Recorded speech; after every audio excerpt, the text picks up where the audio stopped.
He didn't just know words. He carried an entire dictionary inside his head.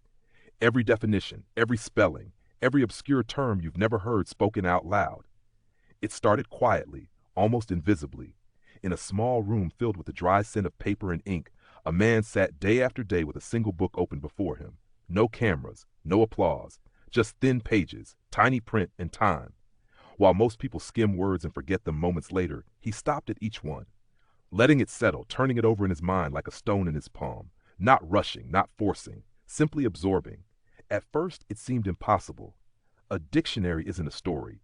There's no plot to follow, no characters to remember, just an endless sea of disconnected symbols, tens of thousands of words, many useless in daily life, many never spoken.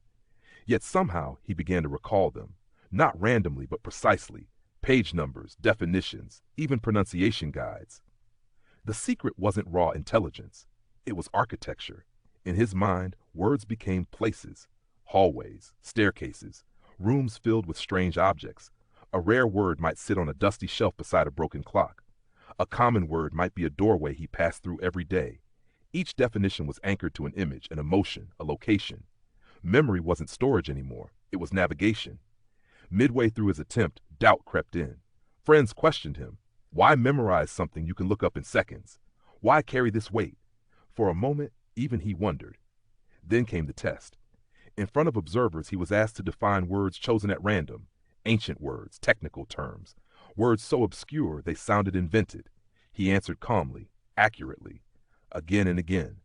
When challenged further, he recited neighboring entries, spelling them forward and backward.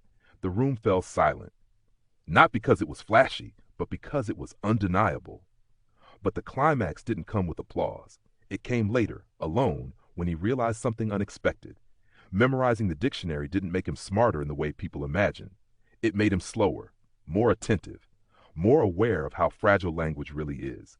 Every word represented centuries of human thought, ideas born, used, misused, and sometimes forgotten. By holding them all, he felt connected to something larger than himself.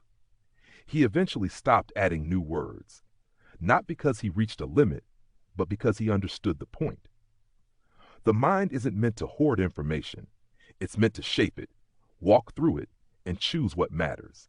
If this story sparked your curiosity, take a moment to like, share, and subscribe, and leave a comment about what you'd memorize if you had the chance.